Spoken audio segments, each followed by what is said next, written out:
Bada bing, bada boom. It's Mike with God's Wrench. Today we're going to be doing an oil change on a 2013 F250 with the 6.2 liter. Be sure to like, subscribe, check out the website description below. Tires, tools, parts, you name it. Let's do it.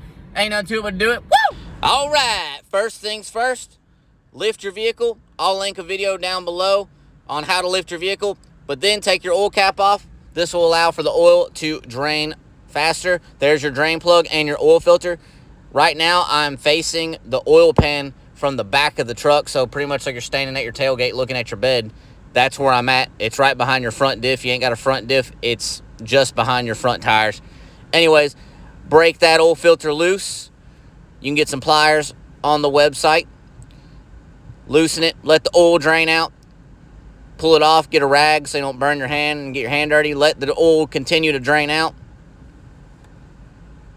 All right, lubricate your new filter with some of the old oil. Tighten it up. Bada bing, bada boom, bada bing. Clean the oil filter. Whoop, whoop. Now, we're going to break the drain plug loose, just like that. Here's a little demo on how to break a bolt free. Don't just tug on your ratchet and bust your elbow when it slips. Hit the ratchet with the palm of your hand. See how I'm hitting it right there? Hit it with the palm of your hand. No more busted knuckles for you. All right, take your drain plug out. Let that oil flow.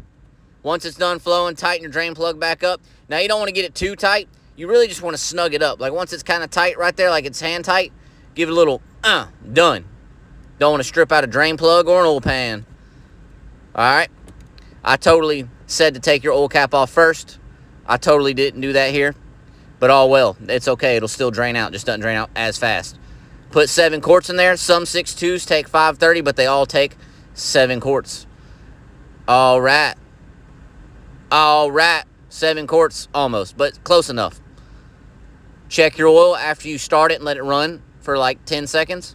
You just want to make sure it's in the middle, in between those 2 dots right there. Thank y'all so much for watching. Be sure to like, subscribe, check out the website in the description below. Tires, tools, parts, you name it. Let's do it. Ain't nothing to it but to do it. Bada bing, bada boom. Thank y'all.